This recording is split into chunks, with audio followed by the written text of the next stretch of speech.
एक अल्लाह वाले बुजुर्ग का किस्सा। एक बुजुर्ग हज के सफर पर गए थे।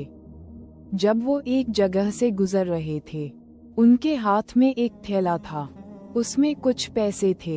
अचानक एक चोर उनके हाथ से थैला छीनकर भाग गया।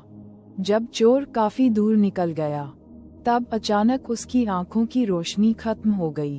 आंखों की रोशनी जाते देख उस चोर ने रोना शुरू कर दिया। जब लोगों ने चोर से पूछा, भाई क्या हुआ, तो वो कहने लगा, मैंने एक आदमी का थैला छीना है। वह कोई बड़ा अल्लाह का करीबी बंदा लगता है।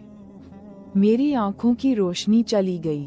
खुदा के लिए मुझे उसके पास पहुंचा दो, ताकि मैं उससे माफी मांग सकूं।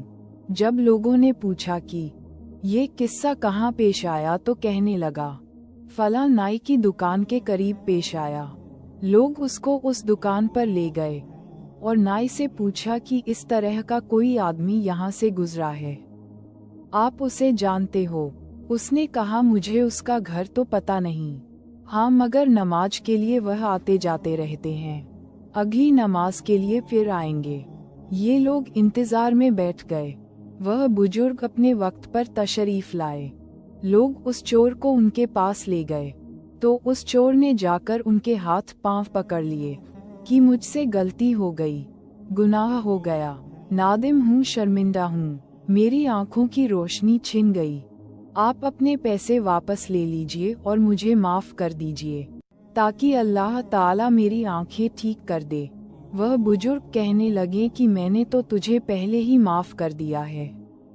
ये सुनकर चोर बड़ा हैरान हुआ।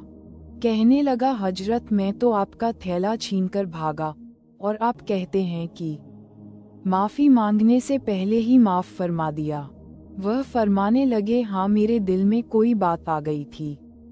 फरमाने लगे, मैंने एक हदीस पढ़ी जिसमें नबी अकरम सल्लल्लाहु अलैहि वसल्लम ने फरमाया कि कयामत के दिन जब मेरी उम्मत का हिसाब पेश किया जाएगा, तो मैं उस वक्त तक मीज़ान के करीब रहूंगा जब तक मेरे आखिरी उम्मती का फैसला नहीं हो जाता। जिधर मौला उधर शाहदौला। मेरे दिल में ये बात आई कि अगर मैंने इस चोर को माफ नहीं किया तो कयामत के दिन यह मुकदमा पेश होगा, और जितनी देर मेरे मुकदमे का फैसला होने में लगेगी, अल्लाह के नबी सल्लल्लाहु अलैहि वसल्लम को उतनी देर जन्नत से बाहर रहना पड़ेगा। इसलिए मैंने माफ कर दिया कि न तो मुकदमा पेश होगा, न ही मेरे महबूब को जन्नत में जाने में देर लगेगी। वह जल्द जन्नत में तशरीफ ले जाएंगे।